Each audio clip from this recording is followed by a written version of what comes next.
In a world driven by emotion, the advantage belongs to those who can step back and choose clarity over reaction. Emotional detachment is not absence of feeling, it is mastery of feeling. The Stoics taught that control over the inner climate of the mind is the most ruthless form of strength. When judgment is calm and deliberate, life's storms become manageable. Marcus Aurelius wrote that you have power over your mind, not outside events. This is not a theoretical idea, it is a tactical approach to living. Emotions are like weather, they come and go. The wise person watches them without letting them become the landscape. When anger rises, pause. When fear knocks, examine it. When desire seduces, question it. To detach is to become the observer, not the puppet. Most people live like a ship without a rudder, tossed by waves of approval, envy, and panic. They react first and think later. The Stoics' method is opposite. Feel, label, and then choose. This is not coldness. It is the refusal to be owned by fleeting impulses. It is a commitment to steadiness. Emotional detachment also functions as protection. In the marketplace of modern life, attention is currency and outrage is saleable. Trolls, gossip, and manipulative people thrive on provoked reactions. Every time a person reacts instantly, they hand another person a lever. Calmness breaks that chain. When one does not feed the fire, the flame dies or reveals its true source. Detachment allows love without loss of self. One can love fiercely and still maintain boundaries. One can pursue goals passionately and still accept outcomes that are out of one's control. The Stoic ideal is to invest fully in action but to remain unentangled from the result. This paradox, commitment without clinging, is the core skill. Consider history's greatest leaders and thinkers. They were not those who displayed the loudest emotion, they were those who preserved composure in crisis. When confronted by betrayal, illness, or defeat, they acted from reason rather than frenzy. That made their choices surgical, not scattershot. That's the practical benefit. Decisions guided by reason rarely squander resources or dignity. Practice builds detachment. The discipline starts small. Pause before replying to provocation. Take a breath before making a judgment. Write down the emotion to see it clearly. Each deliberate act of restraint strengthens neural pathways that favor reflection over reaction. Over time, irritation becomes data instead of destiny. Detachment also clarifies priorities. When not blurred by reactive feelings, it's easier to see what deserves energy. People, projects, and opinions that once triggered panic or envy now appear in their true size. Some battles are not worth fighting. Some relationships are not worth rescuing. The detached mind conserves power for what actually matters. A crucial distinction: detachment is not suppression. To bottle emotion is to invite explosion. Stoicism demands acknowledgement, not avoidance. Feel the emotion, name it, and then decide whether to act. This process trains influence. The calm person becomes a stabilizer for others, a beacon rather than a storm. Detachment often produces temporary loneliness. People around will misread restraint for indifference. They may call the calm person cold or distant. Let that pass. Most cannot stomach the discipline it takes to remain steady. The cost of staying emotionally available yet independent is losing those who prefer drama to truth. This pruning is not loss, it is refinement. Another practical edge: social manipulation falters against detachment. When others attempt to bait or praise, the detached person remains unreadable. That unpredictability is power. People plan against predictable patterns. When behavior is governed by inner principles instead of external stimuli, others cannot easily use that person. Training in detachment also improves resilience. Death, failure, rejection, events that terrify many, lose their paralyzing power. The mind that views setbacks as temporary and instructional is free to move forward. Each difficulty becomes a lesson rather than a verdict. This is the Stoic rewrite of suffering into strategy. What are daily tools for building this muscle? Start by identifying one recurrent trigger, perhaps criticism or envy. Each time it appears, practice a single ritual. Inhale slowly for 4 counts, hold for 2, exhale for 4, and ask, what is within my control? Act only on what is. Journal briefly each evening on moments when reaction was avoided and what was learned. Over weeks, these small rituals compound. Being detached also means choosing silence over justification. When misunderstood or attacked, the instinct is to defend. But restraint preserves dignity. Let actions prove values. Frequent explanations dilute authority. The greatest statements are often made by steady behavior rather than frantic words. Emotional detachment transforms pain into training. The Stoic view reframes hardship as a necessary forge for character. Rather than letting grief or anger carve a permanent scar, the detached mind studies the pain, learns its lesson, and stores the wisdom. This cycle, observe, learn, adapt, is the engine of ruthless intelligence. The final truth, control of emotion, is freedom. It is the ability to live autonomously, to respond to life rather than be owned by it. The detached person does not seek to be unfeeling but to be unruled. That mastery makes strategy possible and allows one to act with clarity even when others panic. Learn this first lesson well. Practice returning to the observer's seat whenever overwhelm rises. Build rituals that interrupt impulse. Cultivate the patience to let emotion pass through without taking counsel from it. The world will try to provoke, distract, and seduce. Meet it with steady judgment. In this practice lies the beginning of ruthless wisdom.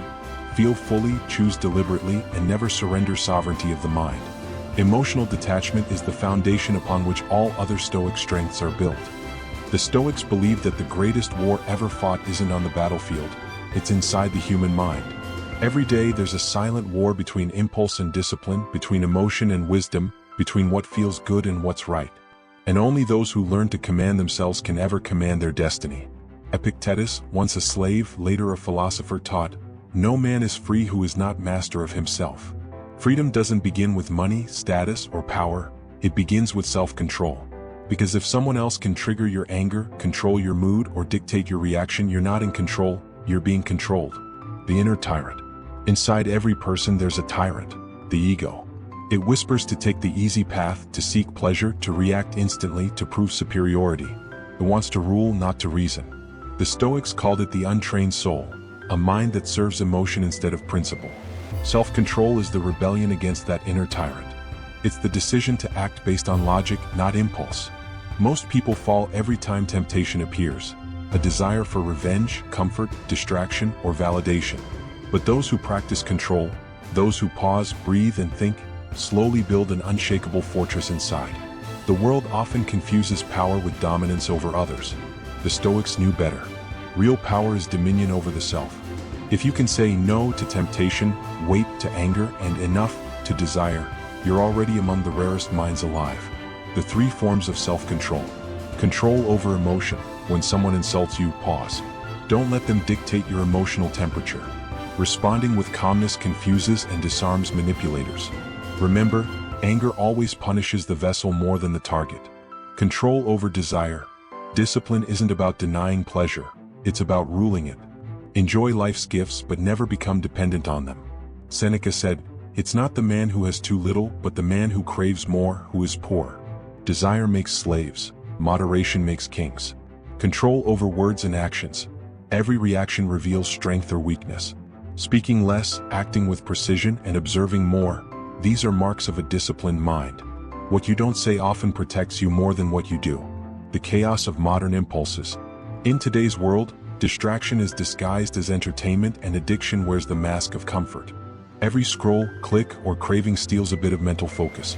The Stoics would call it self-fragmentation, when the mind scatters into 1,000 impulses. But control begins by reclaiming attention. Turn off noise, limit comparison, and return to your breath. Every time you choose focus over distraction, you strengthen your willpower. That's the essence of Stoic training: discipline, repetition, and restraint. Turning discipline into a superpower. Discipline is not punishment, it's liberation. It gives you the ability to choose long-term growth over short-term pleasure. While others chase comfort, the disciplined embrace discomfort, because they know it's the only path to power. Marcus Aurelius woke up every day reminding himself, "You are born to act as a human being, not to waste time sleeping." He didn't mean sleep less, he meant waste nothing. To act with intention. To rise above laziness. Because the moment you conquer the temptation to delay, you begin mastering time itself. Small victories matter most. Waking up when the mind says, 5 more minutes. Saying no when desire says, just once. Choosing peace when ego says, prove them wrong.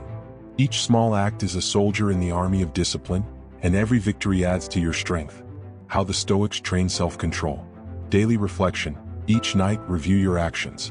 Where did impulse win? Where did reason prevail? This awareness is the first weapon. Voluntary discomfort. Occasionally choose hardship. Cold showers, fasting, silence. These acts remind the body that comfort is optional and that you control your habits, not the other way around. detachment from praise or blame. Don't let others' opinions steer your emotions. A wise person remains the same in both applause and insult. Mindful pausing. Before reacting, take 3 breaths. That small pause creates a gap where reason can speak. These practices sound simple, but simplicity is deceptive. Because while most talk about discipline, few are willing to live it. The Stoic warrior's mind. The disciplined person walks calmly through chaos. They know emotions are tools, not masters. When insulted, they smile. When tempted, they pause. When afraid, they act anyway. That's not suppression, that's command. Self-control transforms fear into focus, anger into strategy, and desire into fuel. It gives you the strength to stand firm while the world collapses around you. And that's why the Stoics were never easily broken, because they ruled the only empire that truly matters, their mind. The modern application. Today, self-control is rebellion. When everyone reacts, you stay composed. When everyone craves instant gratification, you choose patience. When everyone seeks validation, you move silently. This makes you unpredictable, and unpredictability is dangerous power. You cannot be manipulated because you don't depend on external triggers. The world bows to those who cannot be provoked. The next time your emotions rise, remember, every reaction is a choice. And every time you choose restraint, you rise above the masses trapped by their own impulses. The Stoic reflection. Epictetus said, "If you want to improve, be content to be thought foolish and stupid." In a world obsessed with instant reaction, restraint looks like weakness. But in truth, it's the sharpest weapon a human can wield. Because control over others comes and goes. But control over yourself, that's eternal. So train daily. Stay calm when others lose their temper. Stay focused when others drift. Stay disciplined when others decay. You'll not only survive the chaos, you'll rise above it. And that's the mark of a dangerously smart mind. Calm in storms, steady under pressure, and guided by reason instead of reaction. The Stoics mastered one of the rarest and most misunderstood skills of all, emotional detachment. Not coldness, not indifference, but a higher form of strength, the ability to stay calm when the world demands your chaos. They understood that the real prison isn't built from walls, it's built from reactions. When anger controls you, you're chained. When fear directs you, you're limited. When sadness defines you, you're stuck. Freedom begins the moment you decide, my emotions will serve me, not enslave me. The art of inner stillness. Marcus Aurelius wrote, "You have power over your mind, not outside events. Realize this and you will find strength." The Stoics believed that emotional mastery begins when you stop fighting reality. You can't stop storms from coming, but you can control whether you drown in them. The world today thrives on reaction. Outrage sells, drama attracts, noise dominates. Everyone wants to prove a point, win an argument, and express outrage. But those who stay calm, who choose silence instead of chaos, become rare, and therefore powerful. Emotional detachment doesn't mean you feel nothing. It means you feel deeply but act wisely. You see everything, but respond only when necessary. You care, but without losing control. The trap of emotional overreaction. Look around. Most people live in emotional extremes. They're angry one moment, anxious the next, and desperate for validation every minute. Their peace depends on notifications, compliments, or attention. The Stoics would call that emotional slavery, when your inner world depends on external approval. Epictetus said it best, "When you are offended at any man's fault, turn to yourself and study your own failings. Then you will forget your anger." Because every time you react, you hand over your power. Every outburst is proof that someone else owns your peace. Detachment means reclaiming that ownership. When you stop giving everyone the remote control to your emotions, you stop being a puppet of the world. How to practice detachment daily. Pause before you react. Every insult, disappointment, or frustration is a test. Take a breath. Delay your response. In that small gap, wisdom enters. That's where emotional mastery begins. Separate what you control from what you don't. You can't control what others say or do, but you can control how you interpret it. Focus only on your actions, your mindset, your energy. The rest is noise. Expect imperfection. People will lie, fail, judge, disappoint, and misunderstand you. The Stoic doesn't react, he expects it. When you accept human nature as it is, you stop being surprised by it. Train the mind through reflection. Each night, review your day. Where did I lose control? What triggered me? How could I respond better next time? This is how emotional muscles grow, through awareness, not denial. When silence becomes strength. The modern world glorifies reaction. Clap back. prove them wrong, defend yourself. But the Stoic mind knows that silence is not weakness, it's strategy. When you stay calm, people reveal themselves. Their words, emotions, and patterns expose their true nature. But when you react, you reveal yours. There's a power in restraint, in not replying, not arguing, not engaging every battle. Because you realize that most conflicts aren't worth your peace. Some people argue to win, the wise stay silent to grow. Epictetus said, "It's not what happens to you but how you react to it that matters." Silence is not surrender, it's focus. It's choosing the battles that truly matter, not wasting energy on noise that fades tomorrow. The emotional shield. Think of emotional detachment as armor, not isolation. When someone throws negativity at you, it bounces off because you refuse to internalize it. When circumstances collapse, you stay grounded because your peace doesn't depend on them. This doesn't make you emotionless, it makes you untouchable. A fire may rage around you, but your inner flame burns steady. This is what the Stoics called ataraxia, unshakable tranquility. It's not a gift, it's a discipline built through self-awareness and perspective. You learn to say, "Yes, I feel anger, but it will not rule me. Yes, I feel pain, but it will not define me. Yes, I see chaos, but I will not become it." The modern Stoic's reality. In a world addicted to emotions, staying calm is rebellion. Everyone is busy reacting, few are thinking. Everyone is offended, few are learning. Everyone is loud, few are wise. The Stoic remains different. He walks through fire with stillness, through noise with silence, through loss with dignity. Because he knows that emotional detachment is not running from life. It's engaging with it without losing yourself. You will be tested. Someone will betray you. A situation will fail you. A dream will break apart. And your instinct will scream to react, to fight, to shout, to collapse. But in that moment, remember, the test is not about what happens. The test is about whether you stay still while it happens. The gift of perspective. Detachment also gives you something emotions never can: clarity. When you detach, you see the bigger picture. You stop taking things personally. You realize that people act from their own wounds, fears, and ignorance. Marcus Aurelius wrote, "When you wake up in the morning, tell yourself, the people I deal with today will be meddling, ungrateful, arrogant, dishonest, jealous, and surly." He wasn't being negative, he was being realistic. Because when you expect imperfection, you remain unshaken when it appears. Becoming the calm in the storm. Imagine standing in the middle of a thunderstorm, chaos around you, but your heart is quiet. That's emotional detachment. You don't resist the rain, you accept it and wait for the sky to clear. That stillness, that ability to observe rather than absorb, is what separates the wise from the weak. Because emotional strength is not measured by how much you feel, but by how much control you keep while feeling everything. So when the world tries to provoke you, remember this. You don't owe anyone a reaction. Your peace is not public property. The Stoic reflection. Every time you refuse to react, you grow stronger. Every time you choose silence over chaos, you rise higher.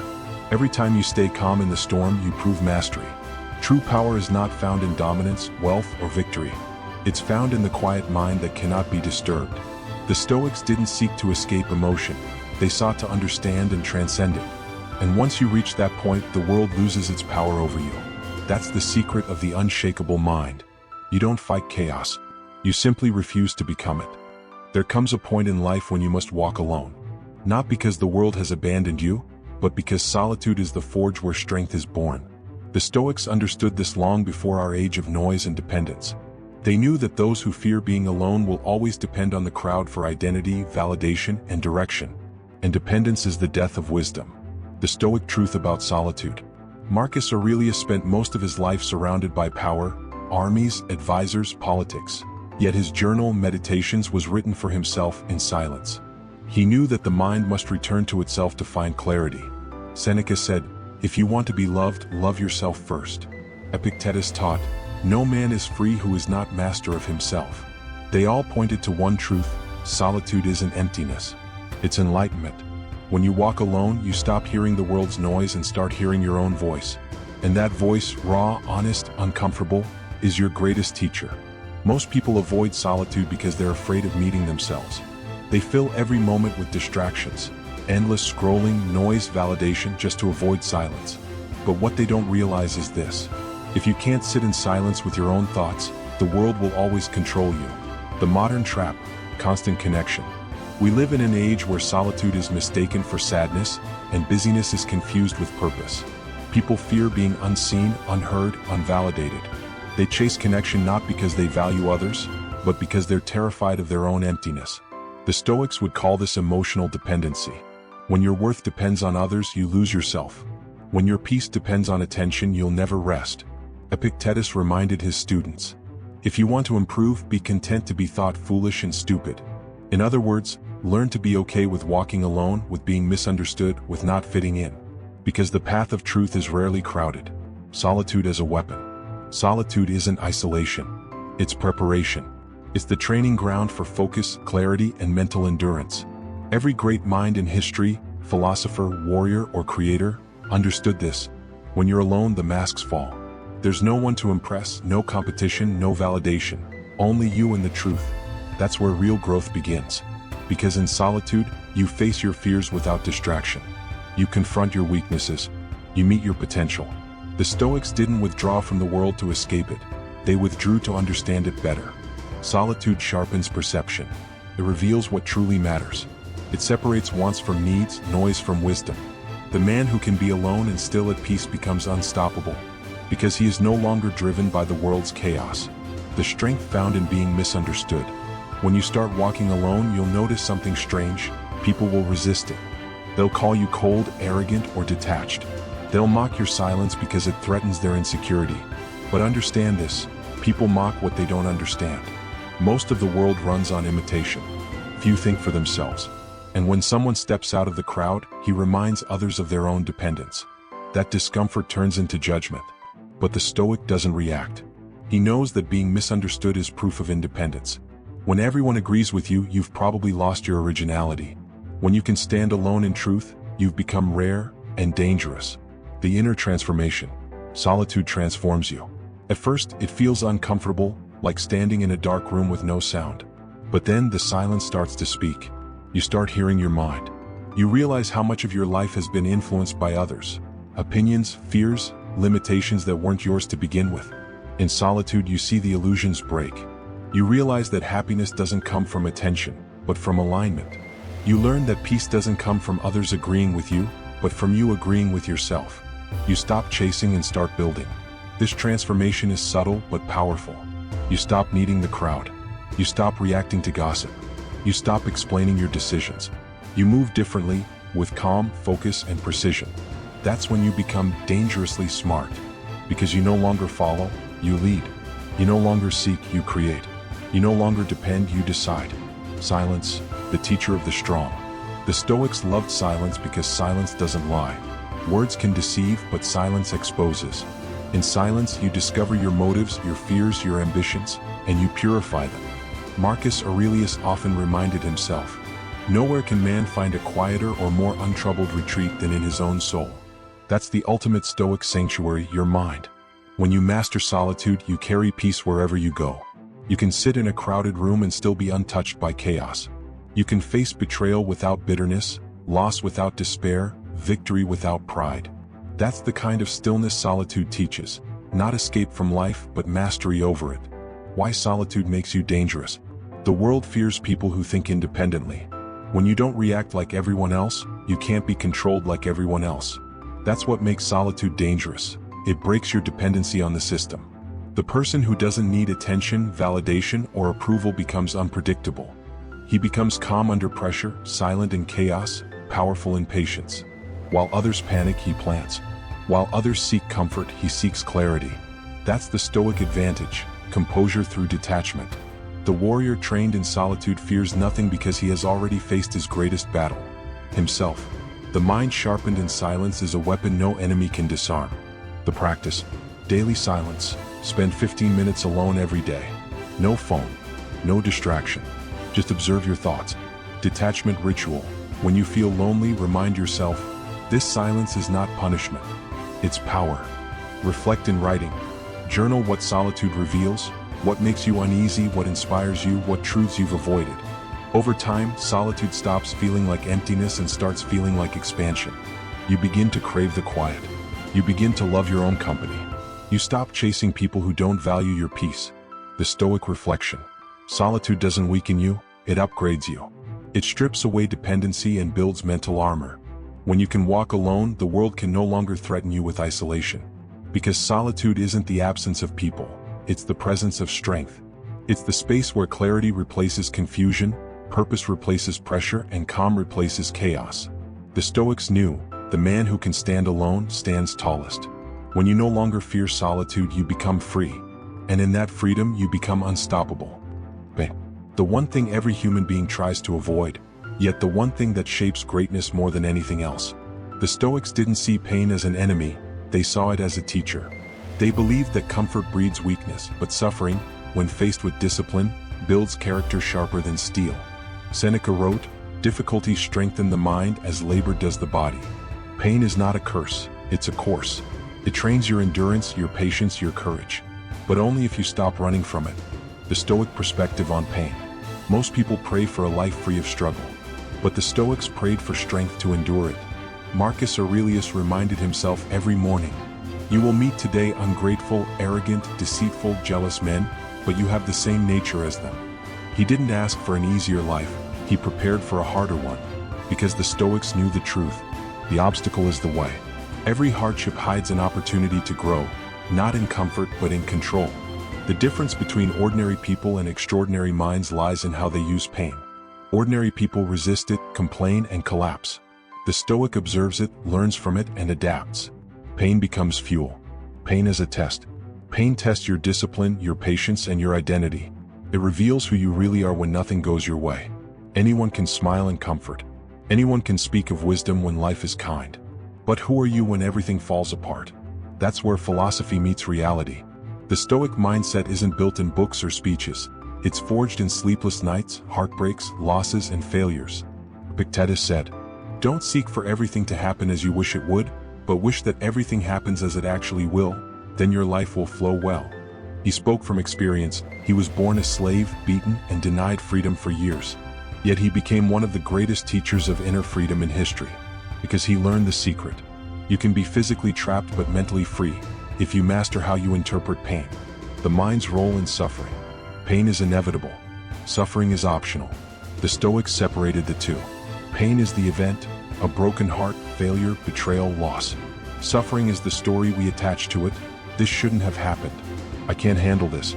Life is unfair. When you remove the story, you reduce the suffering. You can't always change what happens, but you can always choose your meaning. Meaning transforms pain into power. For example, rejection can break you or it can redirect you. Loss can destroy you or it can awaken you. The choice is always yours.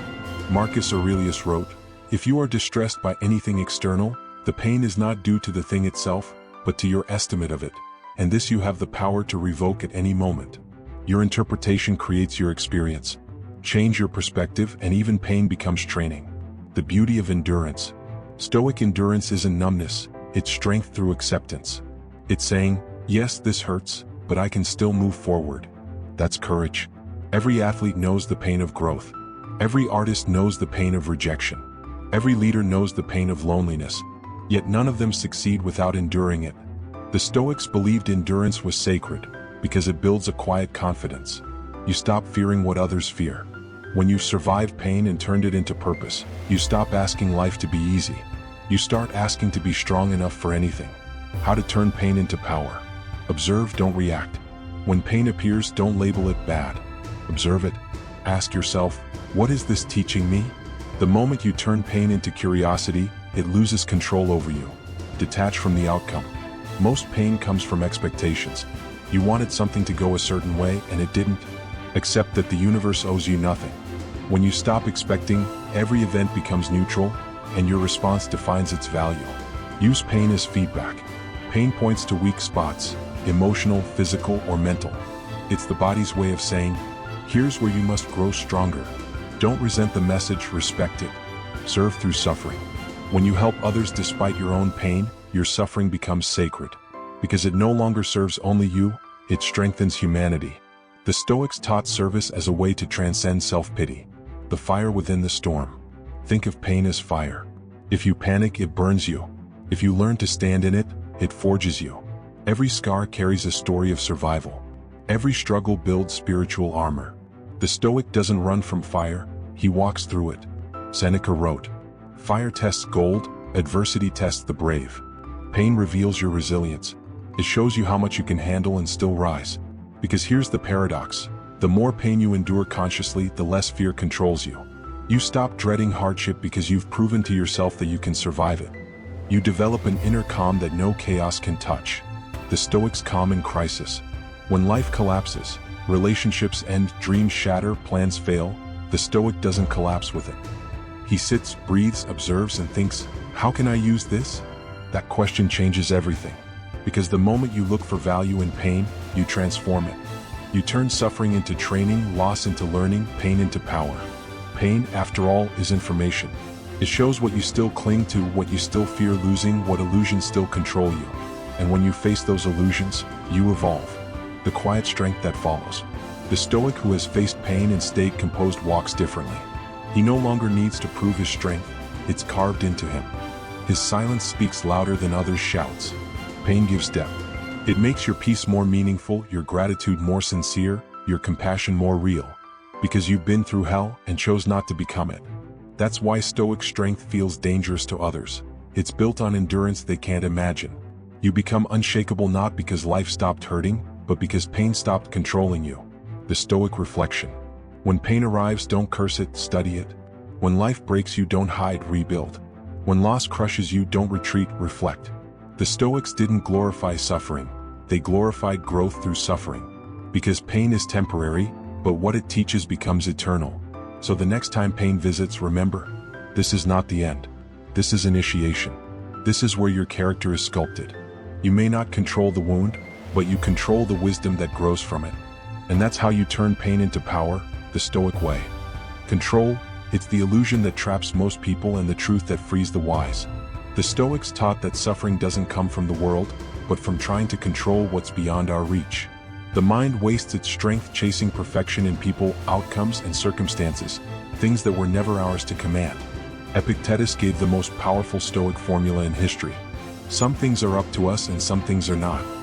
Everything you need to know about peace is hidden in that sentence.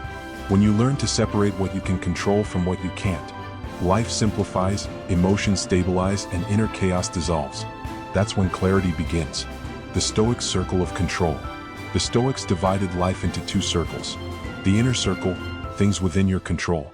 Your thoughts, actions, values, discipline, and interpretation of events. The outer circle, things beyond your control. Other people's opinions, the past, the weather, outcomes, and luck. The problem is, most people live outside their circle. They waste energy trying to fix people who don't want to change, rewrite a past that's already written, and predict a future that hasn't arrived. No wonder they feel exhausted and lost. The Stoic mind reverses this. It invests every ounce of energy in mastering the inner circle. Because once the inner world is disciplined, the outer world loses its power to disturb. The freedom of surrender. Control isn't about domination, it's about discernment. You don't fight the universe, you align with it. When you stop resisting what you can't control, peace enters naturally. Marcus Aurelius wrote, "Accept whatever comes to you woven in the pattern of your destiny, for what could more aptly fit your needs?" The Stoics didn't believe in passive surrender. They believed in active acceptance, to do your absolute best, then accept the outcome with grace. Because once you've done your part, the rest belongs to fate.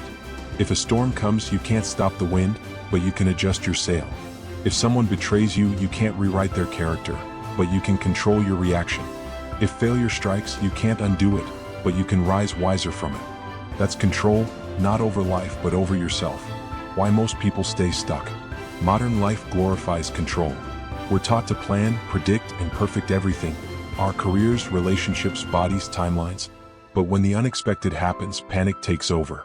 Because deep down people believe, if I work hard enough, everything will go my way. The Stoics knew better. You can control effort, not outcome. That's why they said, do your duty, then let go. The wise focus on their response, not the result. They play their role fully but never identify with the performance. Those obsessed with control suffer twice. First when life doesn't obey, and second when they blame themselves for it. But those who accept life's uncertainty live lightly. They stop fighting what is and start flowing with it. Control starts with the mind. Epictetus told his students, "Men are disturbed not by things, but by the views which they take of things." The mind is the true battlefield. You can't control what people say, but you can control how you interpret it. You can't control what happens, but you can control what it means to you. A calm interpretation leads to calm emotion. A chaotic interpretation creates chaos. The Stoics practiced mental training daily, examining thoughts, questioning assumptions, and separating facts from feelings. This habit made them emotionally invincible. For example, when insulted they asked, "Is this opinion true? If not, why be offended?" When rejected they asked, "Was it truly mine to begin with?" When suffering they asked, "What part of this pain is within my control?" This constant inquiry built unshakable mental armor. Letting go, the hardest discipline. Letting go isn't weakness, it's wisdom. It's realizing that clinging only multiplies pain. The tighter you hold what must leave, the more it hurts when it goes.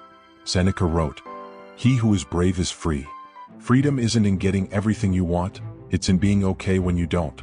The Stoic doesn't chase control, he chooses composure.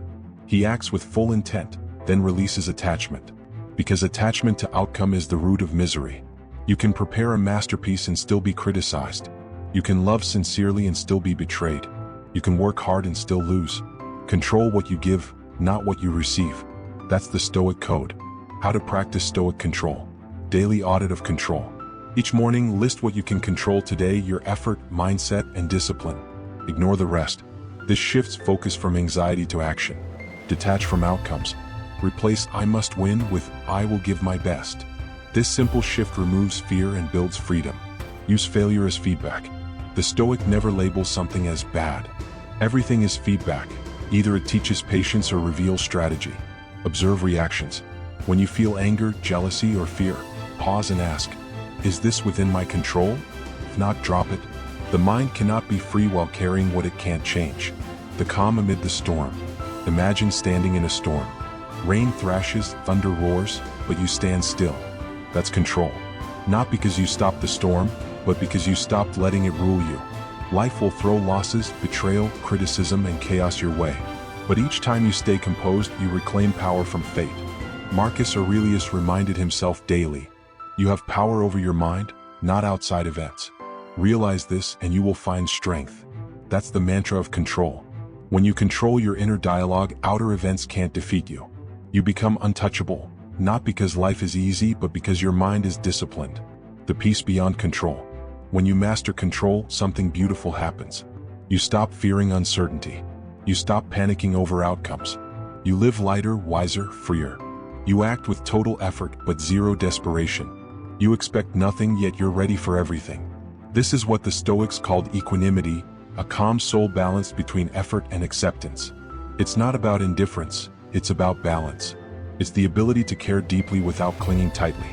The Stoic reflection. Control is not about making life obey, it's about mastering yourself. You are the commander of your thoughts, the guardian of your reactions, the architect of your discipline. Everything else, fate, chance, people, are visitors. Respect them but don't depend on them. Once you internalize this truth, peace stops being temporary. Because no matter what happens outside, your inner world remains yours. That's the ultimate Stoic power. To control what you can, release what you can't, and walk calmly through chaos with the quiet confidence of a mind that cannot be conquered. Detachment, misunderstood by most, mastered by few. To the unwise, it sounds cold, distant, even heartless. But to the Stoics, detachment was the highest form of strength. Not running from emotion, but refusing to be ruled by it. It means standing in the middle of chaos and still choosing peace. It means caring deeply, yet never clinging. It means loving without losing yourself, and failing without losing your balance.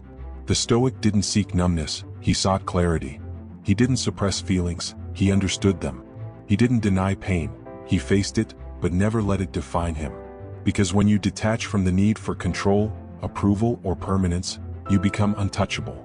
The philosophy of detachment. Epictetus taught, "When you kiss your child, say to yourself, they may not be here tomorrow." This does not make you love them less, but more. That is detachment, not a denial of love, but an awareness of impermanence. It means to love fully while knowing that everything you cherish can change, fade, or be taken away. The Stoic doesn't cling to possessions, people, or outcomes. He enjoys them, learns from them, and when life takes them away, he bows, not breaks. Because everything external is borrowed, time, health, success, relationships. None are truly ours. Only our character, our virtue, and our response belong to us. This realization creates emotional freedom. Why detachment is power. Attachment creates fear. Fear of loss, fear of failure, fear of rejection. And fear creates weakness. When your peace depends on something outside you, that thing owns you. The Stoics flipped this dependency. They built peace on what cannot be taken: inner strength, discipline, and wisdom. Seneca said, "He who needs least is nearest to the gods." That's not about poverty, it's about freedom from emotional slavery. When you no longer need people to approve of you, situations to favor you, or life to go your way, you rise above the chaos of dependency. You stop chasing and start attracting. Detachment is not withdrawing from life. It's engaging with life without addiction. Emotions, the storm within. Emotions are powerful. They can build empires or destroy peace. Anger can drive action. Love can inspire greatness. Fear can sharpen focus. But when uncontrolled, emotions become masters instead of servants. The Stoic doesn't suppress emotion. He disciplines it. He lets it arise, observes it, and decides its usefulness. If it helps his virtue, he uses it. If it clouds his judgment, he releases it. Marcus Aurelius wrote, "If you are distressed by anything external, the pain is not due to the thing itself, but to your estimate of it, and this you have the power to revoke at any moment." This means no emotion is automatic. Every reaction passes through your perception. Change perception, and emotion follows. That's the Stoic mastery of detachment, control through awareness, not suppression. The practice of emotional distance. The Stoics used a technique called the view from above. They imagine themselves looking down on their life, their city, their problems, their emotions, as if from a mountain or the stars. From that view, every pain becomes small, every drama becomes temporary, every attachment becomes fragile. You start realizing that argument that ruined your day, meaningless in a year. That failure that shattered your ego, just a chapter in your growth. That person who left, a teacher, not a curse. Perspective is detachment. When you rise above the moment, emotions lose their grip. How attachment breeds suffering. The root of misery isn't pain, it's clinging. We don't suffer because life changes. We suffer because we resist its change. When things go well, we cling to pleasure. When they go wrong, we cling to pain. In both cases, we lose peace. Detachment means allowing life to flow, not forcing it, not freezing it. You accept joy when it comes and let it go when it fades. You endure pain when it arrives and let it pass when it's done. This flow makes you emotionally invincible. Building the Stoic core. To detach, you must build a core stronger than emotion. That core is made of principles. When your actions come from principle, not impulse, emotions can't shake you. When you live by reason, not reaction, circumstances can't enslave you. Ask yourself daily, what is my duty regardless of how I feel? What is the right thing regardless of outcome? What virtue must I embody regardless of comfort? This is Stoic detachment in action, doing what's right without craving reward or fearing loss. Because your peace is not for sale. Love without attachment. The highest form of love is not dependency, it's freedom. To love someone while allowing them to be free is divine. The Stoics loved deeply but never possessively. They believed that every bond is a gift, not a guarantee. You don't own anyone, you experience them. You don't hold them, you appreciate them while they're here. Seneca wrote, "Let us love, but let us love as if one day we shall have to part." This doesn't make love weaker, it makes it purer. Because when you remove fear of loss, what remains is genuine affection. You love because you choose to, not because you need to. Practicing detachment daily. Observe before reacting. When emotion rises, pause. Ask, is this worth my peace? Most battles end the moment you refuse to fight them. Remind yourself of impermanence. Everything passes, the pain, the joy, the success, the heartbreak. This truth makes you grateful, not fearful. Detach from results. Focus on effort, not outcome. Do your duty, let life decide the rest. Detach from ego. Ego wants control, praise, validation. The Stoic wants peace. Choose peace. Detach from comfort. Occasionally deny yourself luxury or pleasure, not to suffer but to prove you don't depend on them. This strengthens the will and humbles the ego. The calm warrior. Detachment doesn't make you passive, it makes you powerful. You still act, love, and strive, but from a place of calm strength, not emotional chaos. When you stop clinging, you start creating. When you stop fearing loss, you gain focus. When you stop needing control, you find clarity. Marcus Aurelius said, To live in harmony with nature is to accept what comes, to let go of what leaves. That is detachment, to remain steady while the world spins. The final reflection. Detachment isn't the end of emotion, it's the beginning of mastery. It's walking through fire without burning, through storms without drowning. It's knowing you can lose everything and still remain whole. The Stoic doesn't escape life, he embraces it with balance. He knows that control fades, people change, and time takes all, but the one thing that remains is the strength of the inner self. When you learn to let go, nothing owns you. When you stop needing, everything comes naturally. That's detachment, not a wall between you and life, but the freedom to live it fully, fiercely, and fearlessly. There comes a time in every seeker's journey when the lessons stop being something you learn and become something you live. The final stage of Stoic wisdom is not about memorizing philosophy, but embodying it. It's when you no longer need to remind yourself to stay calm, you simply are. When you no longer chase peace, you are peace. This is mastery, the unshakable state of mind where chaos may roar, but within you there is stillness. The Stoic meaning of mastery. Marcus Aurelius once wrote, "Be like the rock that the waves keep crashing over. It stands unmoved and the raging of the sea falls still around it." That rock, that is the Stoic mind. Unmoved by praise or blame, pleasure or pain, gain or loss. Because it no longer reacts, it responds. Mastery isn't about control over others, it's control over yourself. The man who conquers his anger, his fear, his greed, his pride. He rules an empire greater than any king. Epictetus was once a slave. He had no freedom, no wealth, no status. Yet he said, "No man is free who is not master of himself." Freedom, to the Stoics, was not physical, it was mental. And mastery was the highest form of that freedom. The journey of the mind. The mind is a battlefield. Every thought is a soldier. Some fight for you, others against you. To master the mind, you must command it, not obey it. In the beginning, your mind is wild. It reacts, it fears, it clings. You get angry, you get distracted, you get hurt. But through practice, reflection, discipline, solitude, you start seeing the mind for what it is, a tool. The Stoics trained their minds daily, just like warriors sharpen swords. They didn't trust emotions blindly, they tested them. They didn't believe every thought, they examined it. Seneca said, "We suffer more often in imagination than in reality." Mastery begins when you stop being the prisoner of your imagination.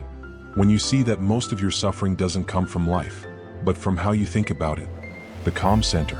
Imagine a hurricane. Around it, destruction. But at the center, perfect calm. That's the Stoic ideal, the calm within the storm. When the world tests you, when people betray you, when plans fail, your outer life may shake, but your inner core stands untouched. Because you've learned that no event can destroy your peace unless you allow it to. Marcus Aurelius reminded himself every morning, "You have power over your mind, not outside events. Realize this and you will find strength." That single truth separates the wise from the weak. The weak blame the world. The wise master their response. What mastery looks like. Mastery is quiet. It doesn't boast, doesn't seek attention, doesn't compete. It simply acts with purpose and composure. When insulted, it doesn't react, it observes. When praised, it doesn't inflate, it stays grounded. When things fall apart, it doesn't panic, it adjusts. That's why the mastered mind appears dangerous to others, because it cannot be provoked. You can't manipulate someone who no longer needs validation. You can't control someone whose peace doesn't depend on outcomes. The Stoic master is like fire. Whatever you throw into him, he uses it as fuel. The formula of the unshakable mind. The Stoics built their power through a simple, eternal formula. 1. Control what you can. Accept responsibility for your thoughts, actions, and attitude. Everything else, let it be. 2. Accept what you can't. Fate is the teacher of the wise and the destroyer of the unprepared. When you accept that some things are beyond you, anxiety loses its grip. 3. Respond with virtue. In every situation, ask, what is the right thing to do? Then do it, without complaint, without delay, without expectation. This is the trinity of Stoic mastery, control, acceptance, and virtue. When you live by it, peace becomes your natural state. The death of ego. Ego is the last enemy on the path of mastery. It whispers that you are superior, that you deserve more, that the world owes you something. The Stoics crushed this illusion. Marcus Aurelius, an emperor, wrote daily reminders to humble himself. He said, "Soon you will have forgotten all things, and all things will have forgotten you." That's not sadness, it's liberation. When you realize how small you are in the grand scheme of the universe, ego dies, and with it, all insecurity. A mind free from ego doesn't chase power, it embodies it. It doesn't demand respect, it earns it in silence. It doesn't argue for its greatness, it proves it through calm action, turning pain into power. Mastery doesn't mean life stops hurting you, it means pain no longer defines you. Every setback, every rejection, every betrayal becomes fuel. The Stoic doesn't say, "Why me?" He says, "What can I learn?" He doesn't curse adversity, he thanks it, because adversity reveals the truth of your strength. Seneca wrote, "Fire tests gold, adversity tests the brave." Every challenge is your training ground. The storm that breaks others will shape you, if you remain still inside. Pain becomes wisdom. Loss becomes detachment. Failure becomes understanding. This is the alchemy of Stoicism, turning suffering into strength, living without fear. The mastered mind no longer fears loss, judgment, or death, because fear feeds on ignorance, and mastery destroys ignorance. Marcus Aurelius wrote, "It is not death that a man should fear, but never beginning to live. To live fully, you must stop clinging. You must walk forward without needing guarantees, without needing the world to be kind. You must trust that whatever happens, you can handle it." That's what makes the Stoic mind dangerous. It fears nothing, not because it controls everything, but because it accepts everything. How to cultivate mastery. Morning reflection. Before you begin your day, remind yourself what is under your control and what is not. Evening review. Each night, reflect on your reactions. Ask, where did I lose my peace today? Why? Then learn. Practice silence. In chaos, practice saying less. The fewer your words, the clearer your mind. Act from reason. When emotions rise, delay your response. A moment of patience prevents hours of regret. Seek discomfort. Choose small hardships daily, cold showers, fasting, mental stillness, to train resilience. Through repetition, composure becomes instinct. The final reflection, becoming the Stoic mind. When the student becomes the master, he no longer needs to announce it. His calm speaks louder than his words. His discipline commands more respect than his achievements. His peace becomes contagious. The world will still test him, betrayals, losses, criticism, but he will smile not out of arrogance but understanding. He knows that every event serves his growth, every obstacle shapes his character, every storm reveals his strength. That's the Stoic way, not to escape life but to engage with it from a higher place. To live not as a slave to emotion but as a master of it. To act not from impulse but from virtue. To move through the world, calm, steady, and unstoppable. The legacy of mastery. When you reach this stage, your presence itself becomes a philosophy. You no longer preach wisdom, you radiate it. You become the calm others seek, the voice of reason in chaos, the proof that peace is possible in a world addicted to noise. That is the mark of true Stoic mastery. To be dangerously smart, yet infinitely calm. To be detached, yet deeply compassionate. To be unmoved, yet fully alive. And when you reach that point, you are no longer chasing the Stoic life. You are living it. You have become the storm's silence. You have become the unshakable mind.